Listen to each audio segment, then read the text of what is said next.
Sir ಇವಾಗ ನಂಗೆ doubt ಇದೆ. ನಂದು ಎವ್ರಿ ಮಂತ್ 10,000 ಸೇವಿಂಗ್ಸ್ ಆಗ್ತಿದೆ.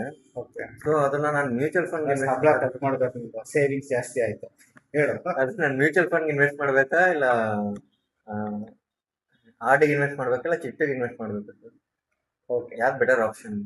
ಇವಾಗ ಮ್ಯೂಚುವಲ್ ಫಂಡ್ಸ್ ಅಲ್ಲಿ ಇನ್ವೆಸ್ಟ್ ಮಾಡಿದೆ ಅಂತ ಇಟ್ಕೋ. ಕೆಲವೊಂದು mutual fund lock in periods ಅದ ಸಮೇತ ಬರುತ್ತೆ.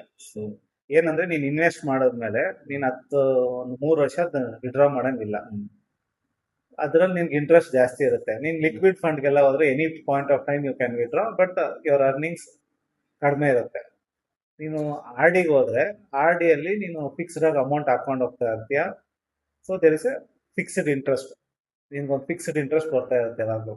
ನಿನ್ಗೊಂದು 5ನೇ ತಿಂಗಳು 6ನೇ ತಿಂಗಳು ಏನೇ ಎಮರ್ಜೆನ್ಸಿ ಇಲ್ಲ 10ನೇ ತಿಂಗಳು ಎಮರ್ಜೆನ್ಸಿ ದುಡ್ಡು ತೆಗಿಯಕ್ ಹೋದಾಗ ಇದ್ರಲ್ಲಿ ನೀನು ರಿಸ್ಟ್ರಿಕ್ಟೆಡ್ ಫಂಡ್ ಅಲ್ಲಿ ಹಾಕಿದ್ರೆ ವಿಡ್ರಾ ಮಾಡಕ್ಕೆ ಆಗಲ್ಲ. ನೀನು ನಾನ್ ರಿಸ್ಟ್ರಿಕ್ಟೆಡ್ ಫಂಡ್ ಅಲ್ಲಿ ಹಾಕಿದ್ರೆ ಅವತ್ತಿನ ಮಾರ್ಕೆಟ್ ರೇಟ್ಗೆ ನಿನ್ಗೆ 50,000 10 ತಿಂಗಳು ಹಾಕಿದ್ರೆ 1 ಲಕ್ಷ 1 ಲಕ್ಷ ಬರ್ಬೋದು, ಇಲ್ಲ 1 ಲಕ್ಷದ ಅದೇ 5,000 ಬರ್ಬೋದು, ಇಲ್ಲ 95,000 ಬರ್ಬೋದು, depending on the market.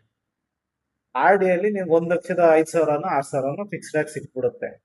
Non suggest ಮಾಡೋದು chit fund with mutual funds ಹೋಗ್ಬೋದು ಅಂತ. ಹೆಂಗ್ ವರ್ಕೌಟ್ ಆಗುತ್ತೆ ಅಂದ್ರೆ, ನೀನ್ ಚಿಟ್ ಫಂಡ್ ಅಲ್ಲಿ ಸ್ಟಾರ್ಟಿಂಗ್ ಚೀಟಿ ತೆಗೆದ್ಬಿಡ್ತೀಯ, ಬಿಡ್ ಮಾಡಿ ತೆಗಿತೀಯ. ಸೊ ನಿನ್ 1.5 ಲಕ್ಷ ಕಡಿಮೆ ಆಯ್ತು ಅಂತ ಇಟ್ಕೊ, 3.5 ಲಕ್ಷ ನಿನ್ ಕೈಗೆ ಬಂತು. ಅದನ್ನ ಒಂದು ಎಫ್.ಡಿ ಅಲ್ಲಿ ಹಾಕ್ತೀಯ. ಎಫ್.ಡಿ ಅಲ್ಲಿ ಹಾಕಿದ್ರೆ ನಿನ್ ಮಂತ್ಲಿ ಒಂದು 2,000 ರುಪೀಸ್ ರಿಟರ್ನ್ ಬರ್ತಾ ಇರುತ್ತೆ. ಅದನ್ನ ನೀನ್ ಬಂದ್ಬಿಟ್ಟು 4 ಪೋರ್ಟ್ಫೋಲಿಯೋಲ್ಲಿ ಹಾಕ್ತೀಯ ಮ್ಯೂಚುವಲ್ ಫಂಡ್ ಅಲ್ಲಿ. ಒಂದೊಂದಕ್ಕೆ 500 ರೂಪಾಯಿ ಅಂದ್ಬಿಟ್ಟು ಸಿಸ್ಟಮ್ಯಾಟಿಕ್ ಇನ್ವೆಸ್ಟ್ಮೆಂಟ್ ಪ್ಲಾನ್ ಅಲ್ಲಿ ಇನ್ವೆಸ್ಟ್ ಮಾಡ್ತೀಯ. ಇವಾಗ 35 ತಿಂಗಳು ನೀನು ಇನ್ವೆಸ್ಟ್ ಮಾಡಿದ್ರೆ ಇನ್ನೊಂದು 70,000 ಇನ್ವೆಸ್ಟ್ ಮಾಡಿಟ್ಟಿರ್ತೀಯ.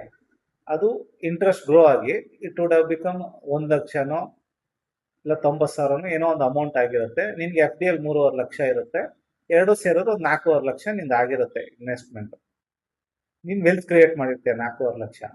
ನಿನ್ಗೆ ಇವಾಗ ಡೌಟ್ ಬರ್ಬೋದು, 5 ಲಕ್ಷ ನಾನು ಹಂಗೆ ಚೀಟಿಯಲ್ಲೇ ಬಿಟ್ಬಿಟ್ರೆ ನನ್ಗೆ 4,75,000 ಬರುತ್ತಲ್ಲ, ನಾನು ಯಾಕೆ ಸ್ಟಾರ್ಟಿಂಗ್ ಅಲ್ಲೇ ತೆಗಿಬೇಕು ಅಂತ.